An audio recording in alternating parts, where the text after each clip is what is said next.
Hey, this is Fiona Middleton with today's quick sales tip. So have you ever had a prospect just totally disappear on you? You're working with somebody, it seems to be going really, really well, you think this sale is in the bag, then you reach out to them, phone, email, whatever, and they're gone. They don't take your calls, they don't respond to your emails, they don't respond to your text, and you're thinking, what on earth happened? Well, it's actually pretty simple. What probably happened was that they heard something during the sales process that made them change their mind. It could have been a little sticker shock. It could have been something they thought the product or service was going to do and they realized it's not going to do that. Or it could be any number of reasons. Maybe their boss came in and put his foot down or put her foot down and said, we're not going to have this solution. And instead of picking up the phone and calling and saying, hey, Fiona, we can't go forward, that's hard for a lot of people to do because they think you're going to sell them. So what they do instead is they disappear. And it's frustrating. And I think it's probably happened to everybody in sales at one point or another in their sales career. But here's the good news. It doesn't have to happen that way.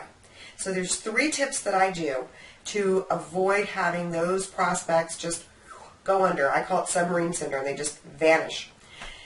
Tip number 1, you explain your really solid sales process to that sales prospect. You bring them into the loop. You tell them what happens next. 2, you let the prospect know that they're in control. Not you, them. They can back out at any time that they want. And 3, you ask that prospect to commit. And what they're committing to doing is just simply keeping you in the loop. No more, no less, just telling you what's going on. Now, here's how it happens and here's why it works. So step number 1, your sales process is probably a little different from mine, but what you do is you explain it. So Mr. Prospect, here's what usually happens. You and I will sit down, we'll have our first meeting together, and you'll kind of give me an idea of what you want. I'm going to ask you a lot of questions. We're going to go into a lot of detail because I want to know exactly what's not working for you so I can provide a solution to you that will work. Then what happens is I will put together a proposal. We'll already have planned to sit down and go through that. I'll explain it to you. We'll make a few tweaks. And at that point you decide if this is something that you like, if this is going to work for you.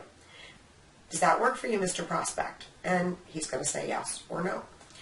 Well, assuming that the prospect says yes, the next thing you say is, now, Mr. Prospect, you're in control of this entire process.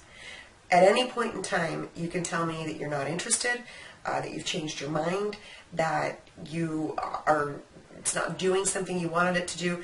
Whatever you want, no is a perfectly acceptable answer. And then you go right into step 3.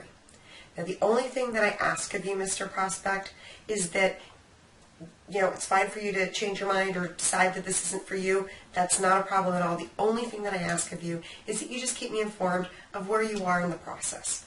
And just tell me at the end of each meeting. I'll ask you how you're thinking and how you're feeling, and just share that with me. And that way we have a nice, no pressure, no stress situation. Does that work for you?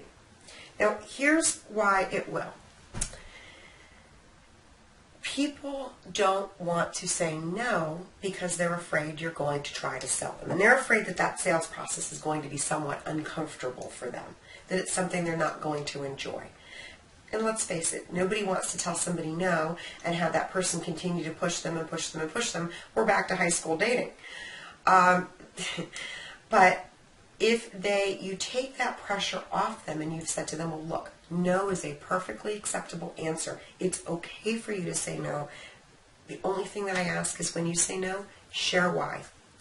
And at that point, they're going to be more likely to open up to you and tell you what is wrong. And until you know what that problem is, until you know what that objection is, you can't move them to the next step, which is the close. So there you have it, 3 easy steps on how to avoid submarine syndrome. Okay, first of all, you are going to ask them or you're going to explain to them what the sales process is. You're going to ask them, you're going to let them know that they're in control and ask them to keep you in the loop. And you're going to see such a difference in having people just go off the radar. So good luck to you this week, and we'll catch you next week with our next quick sales tip.